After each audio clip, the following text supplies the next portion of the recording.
The water is no longer leaking. The repairs have been made, but we are not out of the woods yet. What needs to happen before you can get your water worry-free? And another step towards lifting the boil water notice, testing the water samples possibly tomorrow. We'll walk you through that process next. And as we head into the rest of your work week, still above average temperatures remain. I'll have it all in the forecast coming up. She's back. Coming up in sports, see what Tage Collins got done again. Texas lawmakers and the public are calling on Governor Abbott to make some serious gun policy changes right now. We're rounding it up. Newswest 9 at 10 starts right now.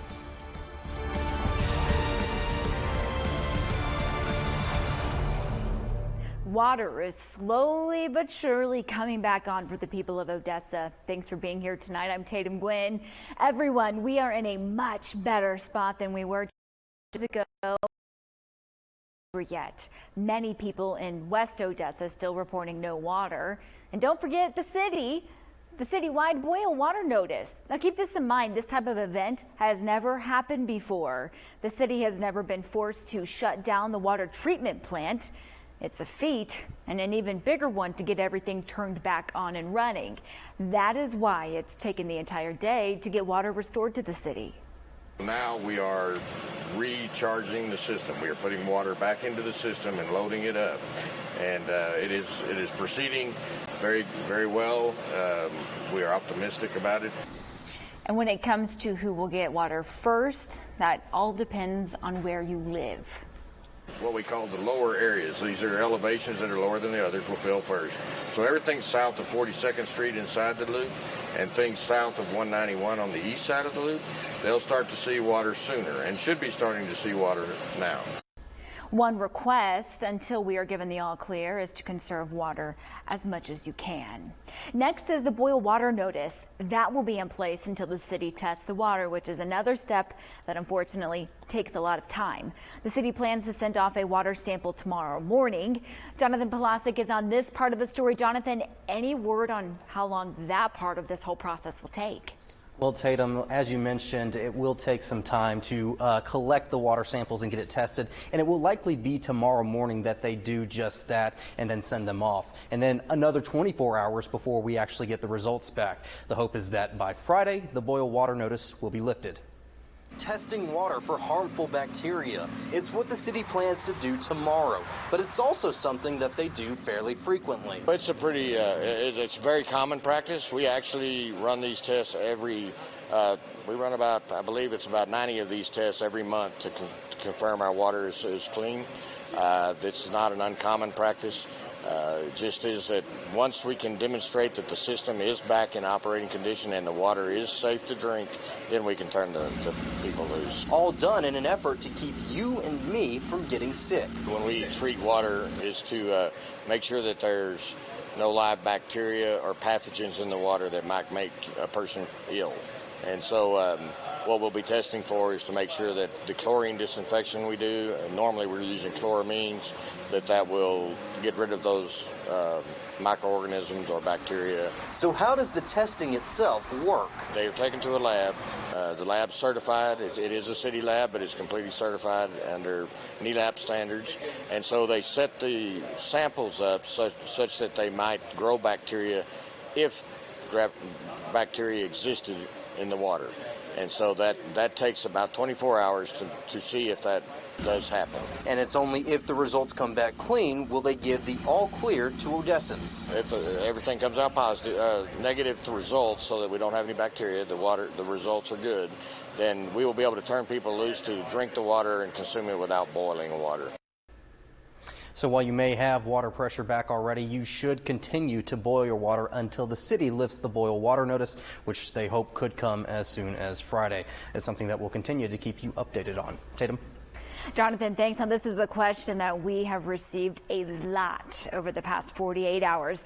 What are the rules for a boil water notice? Let's break it down. Once the water starts to come out of your faucet again, if you plan to use it to drink, cook, brush your teeth, or make ice wash dishes, you need to bring it to a rolling boil for 1 minute. Then let it cool off.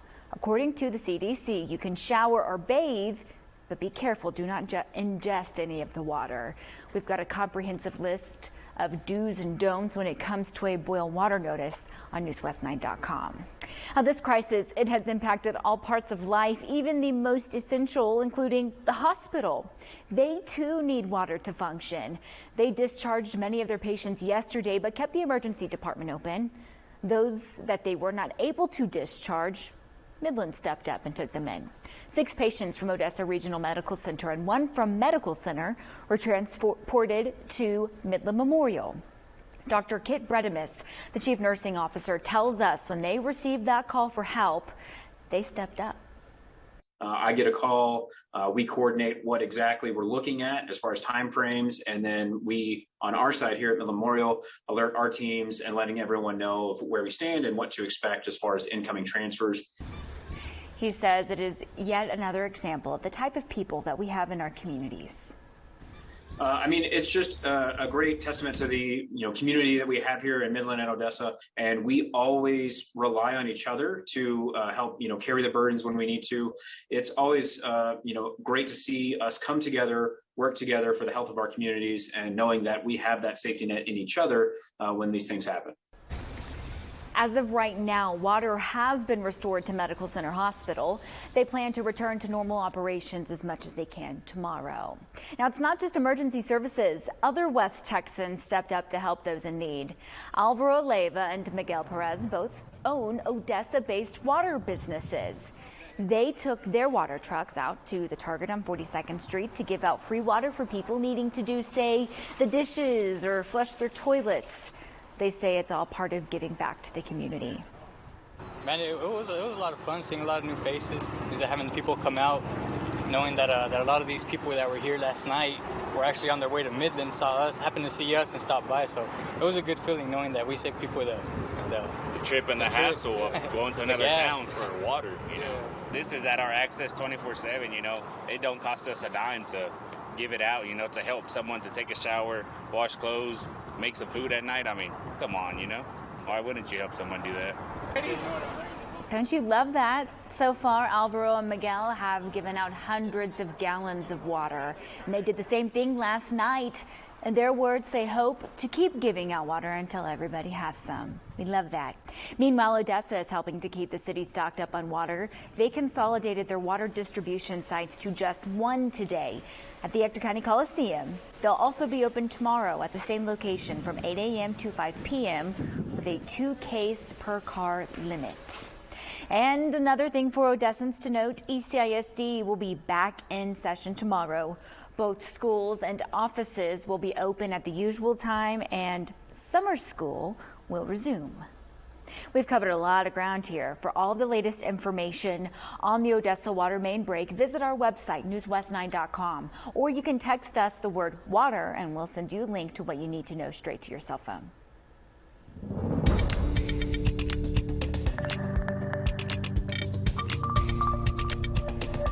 Hey, I know it has felt like it for the past few weeks. Y'all, we're still a few days away from the official start of summer. But here's something to note. Dylan, we've actually reached the summer solstice as of this morning. Explain what that is. What's the difference between summer season and the solstice? Well, so calendar year wise, we call the first day of summer in the later part of June, but Mother Nature doesn't always work quite like that. So talking about our seasons a little bit, as we know, as the earth rotates around the sun, that's when we start to see our different seasons. That combined with the axis tilt of the earth. So you have 2 equinoxes and 2 solstices.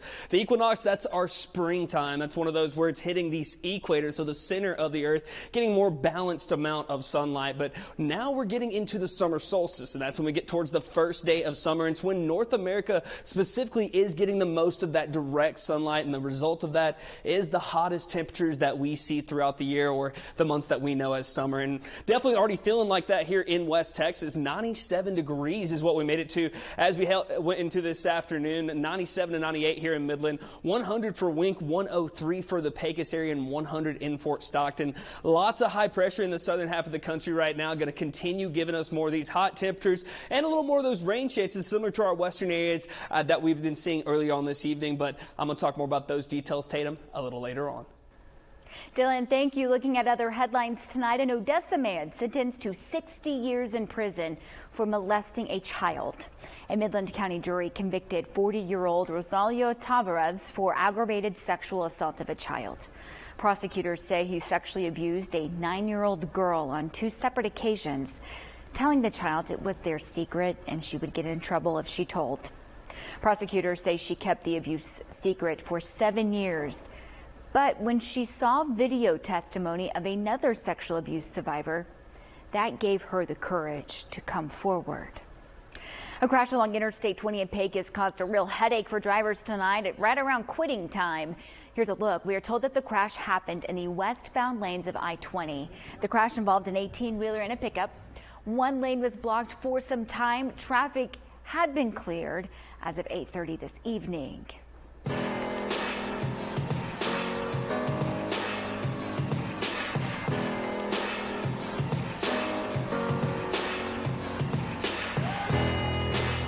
Some good news tonight before we go to break. Midland and Odessa have been finding all sorts of ways to get into the Juneteenth spirit this week, including tonight. Over at First Baptist Church in Odessa, the Black Cultural Council of Odessa welcomed Grammy winner Fred Hammond for a night of live music and celebration. Hammond says that celebrating Juneteenth on this scale has been a long time coming. It's good to know that now we can recognize it, and that it's embraced by the entire culture, black, white, Hispanic, Asian, whatever. And man, it's good to be able to do it multiculturally, to be able to have us here together, all colors, all nationalities, to be able to say, man, let's enjoy each other. Oh, wouldn't you have loved to have been there? Hammond took the stage tonight just a few hours ago. According to the Black Cultural Council, this is the largest organized Juneteenth celebration in the world. I guess it's true. Everything is bigger in Texas. New developments from Uvalde. Texas lawmakers demanding action in the form of a special legislation session. What they're asking from Governor Abbott. And a cold case with more questions than answers. What we know about the mysterious cult that dropped off baby Holly.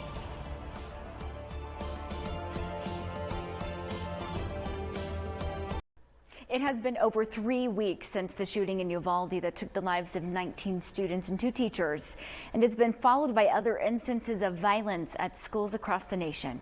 Right now, educators believe school safety is under such threat. Many say it's all they think about. It's top of mind for Superintendent Stephanie Elizalde from Austin ISD, even at happy school occasions like graduation. I was scanning as I was on stage the entire time that I was on stage. While I'm shaking hands and wishing our students well, I'm scanning, I'm looking. And so there are periods of time where we get a real joyful moment, and for a few seconds, maybe a few minutes, you don't think about that, and then you're at another event and you're back to thinking about safety again. Now educators are looking to the future and what changes can be made to keep schools and students safer. Some are calling for better gun control. Some are calling for tougher protections at school. For the superintendent of the 6th largest school district in Texas, there's not really an easy answer. I started my career as a high school teacher. So I think back to times when students that are teenagers and haven't matured and have had outbursts. And I think, what if they had had access to a gun that was on my hip as I was a classroom teacher? You think about these things having spent 35 years in public education.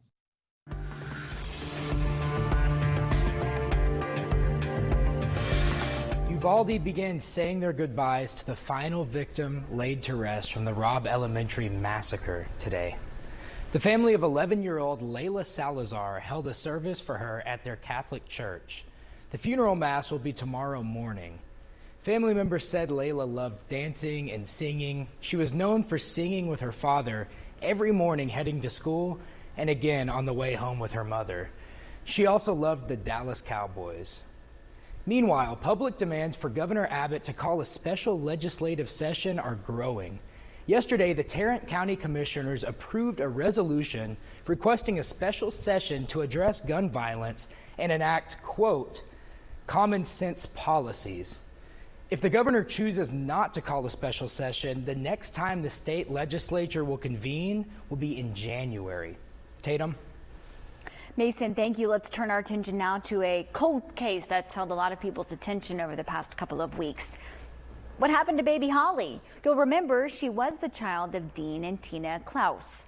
They were found murdered near Houston in 1981, but their baby Holly was never found until just recently. She'd been dropped off at a church in Arizona by a mysterious group shortly before the murders. Two women who identified themselves as members of a nomadic religious group brought Holly to the church. They were wearing white robes and they were barefoot. The group explained that they believed in the segregation of men and women, but there's more to the behavior. Tonight we're starting to get some answers as to the nature of that group that dropped off baby Holly, thanks in part to an expert on cults. Well, my mind went immediately to the group Christ Family. The fact that this is a wandering nomadic group, that they would go from state to state. And the group typically would make demands. They would say, we don't want your child, or you should send your child away. And children were not treated well in the group. They were seen as excess baggage. I strongly suspect that the group is responsible for what happened. Ross believes that this group is the only one that fits the bill for the case. He previously worked through the Waco siege as a cult specialist, so I'll tell you, he knows his stuff. To another guy that knows his stuff, Dylan, let's talk about the weather. Well, Tatum, probably not going to like what I have to say, but let's just say it's going to stay above average. We'll cover all the details of what you should expect.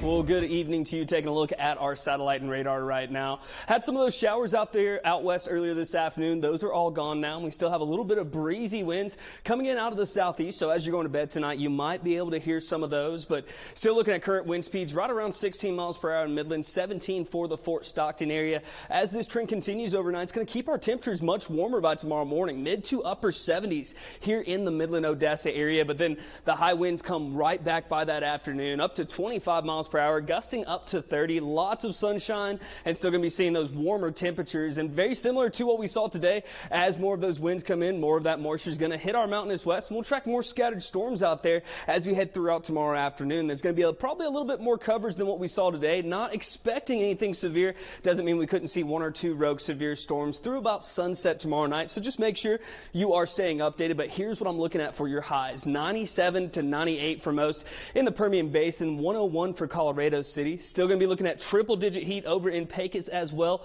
Mid to upper 90s through the rest of the Trans-Pecos, and then still lower 90s out for the Davis Mountains, 101 for Presidio, and we'll still be seeing more mid to upper 90s in southeast New Mexico. So definitely still going to be another hot one out there, and that trend is going to continue as we head into the rest of this week, because we have this upper level high pressure sitting over the top of Texas. It's basically just going to be dancing around Texas and the southern plains as we head into the rest of the week, blocking us off from any of the rain chances that are up in the northern part of the country, and keeping our temperatures pretty much in the upper 90s to mid 90s through Father's Day weekend. There will be a few times as it dances around that it brings a little more humidity in. Might see an isolated shower as we head into Saturday night, but really that's pretty much it. And those temperatures are just going to be staying like this until we can get rid of this high pressure right here. But it doesn't look like that's going to be happening anytime soon, because as you can see, taking a look at our next 9 days, 97 to 96 the rest of this week. More windy to breezy conditions all the way through the start of next week, and no rain chances in sight. So any outdoor plans you have, I know you have some heading into this weekend, just make sure you are staying hydrated, doing everything you need to do to where you can keep you and your family safe, but also have a good time, because outside of the heat, they really are going to be beautiful afternoons. But we'll keep you informed and let you know when we are seeing those rain chances as we get a little bit closer to next week. But you know what time it is. Corey, what's going on in sports? Hey, yes, sir. Coming up in sports, this superstar continues to shine. We're previewing another Juneteenth tournament, and the Astros did something that no one else has done in the history of baseball.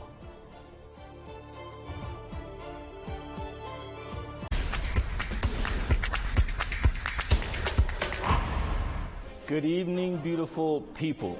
Do you remember this superstar? Last year, we introduced you to the motocrosser Tage Collins after she qualified for the Super Bowl of her sport, Loretta Lynn's. Well, folks, she did it again like Britney Spears. Tage qualified this past weekend for the girls 11 to 16 age division. The competition will take place in the first week of August, so Tage has a couple weeks to tune some things up. But congratulations and good luck, Miss Collins.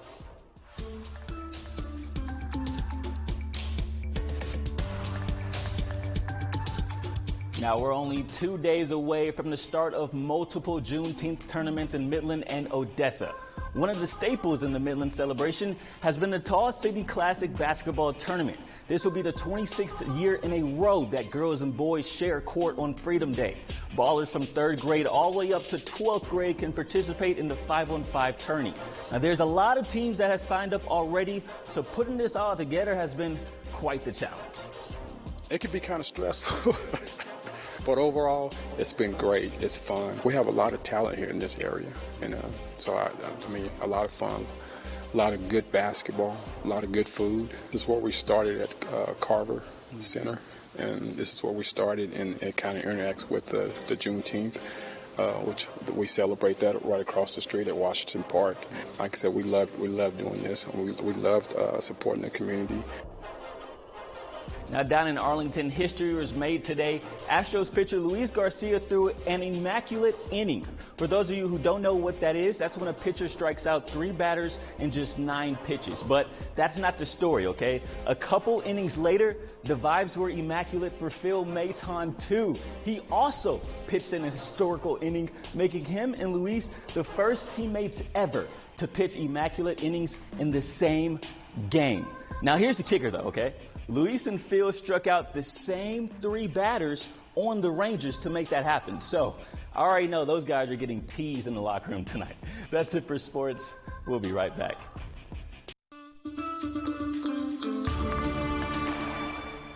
It used to be a huge player in the internet game. You probably recognize the little blue letter E on your computer desktop. But today, Microsoft's once dominant Internet Explorer web browser will hang up its spurs. The company announced the retirement this time last year. Now, Microsoft will push users to its Edge browser that launched in 2015. Internet Explorer released in 1995 and used to control over 90% of the online browser market. Today, the ancient service mostly appears in memes about how slow it is. So maybe tonight, pour one out for the original king of the internet and enjoy a few Explore memes. Dylan, long live the little E. I know, without a doubt. Definitely a lot of nostalgia with the end of that, but not feeling the same way when it comes to our temperatures. Taking a look at your next 9 days, still mid to upper 90s, breezy winds and lots of sunshine all the way through Father's Day weekend and on into the start of next week. Still not going to look for hardly any rain chances in sight. So if you have any outdoor plans, be sure to make sure that you are staying updated and staying hydrated, taking frequent breaks in the shade, because it's not looking like this is going to go anywhere anytime soon, unfortunately. It's the same forecast every day. A copy and paste forecast, we call it. Pretty much. Yep. Control C, Control V. That's right. Okay, that's all the time that we have here at 10. We'll see y'all tomorrow. Have a great night. Be safe.